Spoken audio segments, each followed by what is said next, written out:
ఈ వీడియో చూసే ముందు జై హనుమాన్ అని కామెంట్ చేయండి. పంచాంగం ప్రకారం ఈ సంవత్సరం సోమవతి అమావాస్య డిసెంబర్ 30వ తేదీ సోమవారం రోజు వచ్చింది. సోమవారంతో కలిసొచ్చే అమావాస్యను సోమవతి అమావాస్య అని అంటారు. ఈ అమావాస్య చాలా శక్తివంతమైనది. అయితే ఈ అమావాస్య తేదీ డిసెంబర్ 30వ తేదీ ఉదయం 4 గంటలకు మొదలై డిసెంబర్ 31 ఉదయం 3 గంటల 56 నిమిషాలకు ముగుస్తుంది. ఇంతటి శక్తివంతమైన అమావాస్య రోజు ఏ పనులు చేస్తే అదృష్టం కలుగుతుంది, ఏ పనులు చేస్తే దురదృష్టం కలుగుతుందో ఈ వీడియోలో తెలుసుకుందాం. వీడియోని స్కిప్ చేయకుండా చూడండి. సోమవతి అమావాస్య రోజు బ్రహ్మముహూర్తంలో నిద్రలేచి స్నానాలు చేసి దానాలు చేస్తే చాలా మంచిది. ముఖ్యంగా ఈ అమావాస్య రోజున పుణ్యనదుల్లో స్నానం ఆచరిస్తే విశేషమైన ఫలితాలు పొందవచ్చు. అలాగే ఆ పరమశివుడి అనుగ్రహం కూడా కలుగుతుంది. హిందూ మతంలో అమావాస్యని ఎంతో పవిత్రంగా భావిస్తారు. ఈ రోజున చేసే కొన్ని పరిహారాల వల్ల పితృదోషాలు అన్నీ తొలగించవచ్చు. శివ మహాపురాణంలో ఈ అమావాస్య గురించి ఏం చెప్పారో ఇప్పుడు తెలుసుకుందాం. సోమవారంతో కలిసి వచ్చిన సోమవతి అమావాస్య రోజు అర్చకుడు శివుడికి మారేడు దళాలతో పూజ చేస్తున్నప్పుడు ఆ మారేడు దళాలలో చీమ ఉంది. ఆ చీమ ఎటు వెళ్లాలో తెలియక శివలింగం చుట్టూ తిరుగుతూ ఉంది.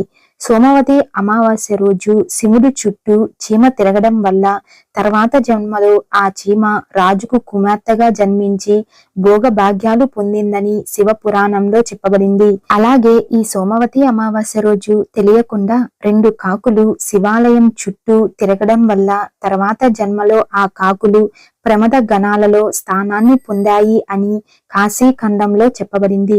ముఖ్యంగా ఈ సోమవతి అమావాస్య రోజు శివాలయంలో చేసే ప్రదక్షిణాలు వల్ల జన్మ జన్మల పాపాలు తొలగిపోతాయి.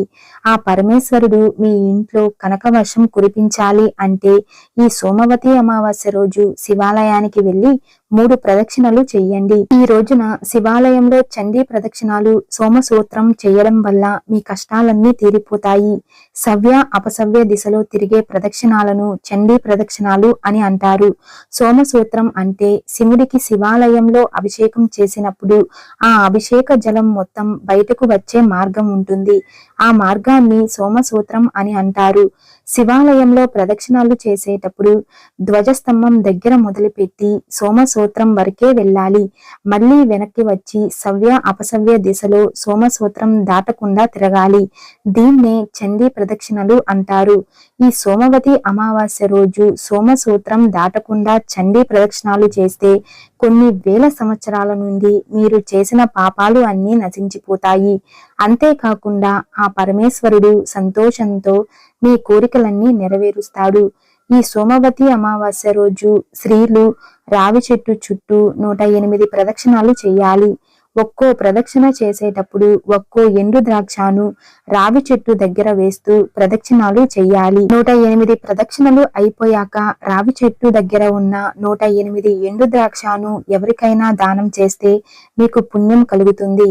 అలాగే మీ భర్త ఆదాయం రెట్టింపు అవుతుంది. మీ పిల్లలు ఆయురారోగ్యాలతో ఆనందంగా ఉంటారు.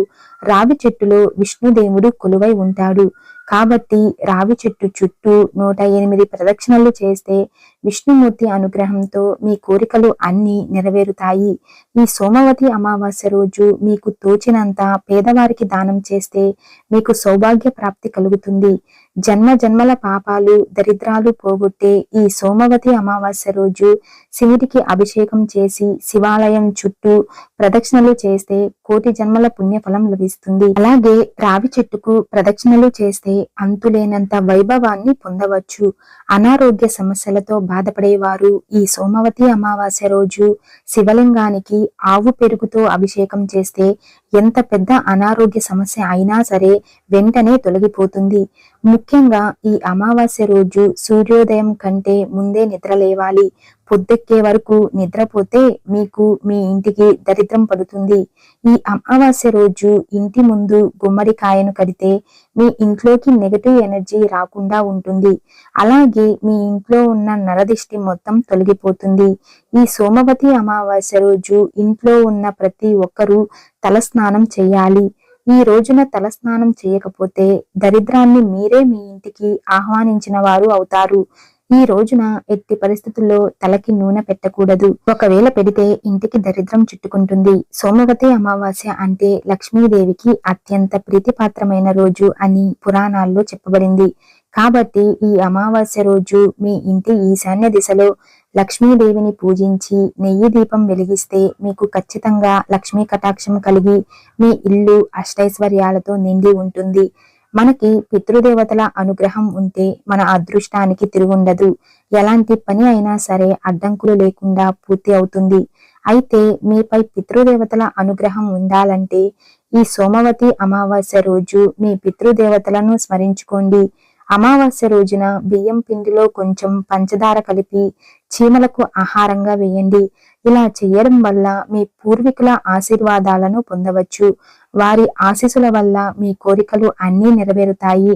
తల్లిదండ్రులు లేని వారు ఈ అమావాస్య రోజు స్నానం చేసిన వెంటనే మీ తల్లిదండ్రులకు నీళ్లు వదలాలి. లేదంటే మిమ్మల్ని దరిద్రం వెంటాడుతుంది.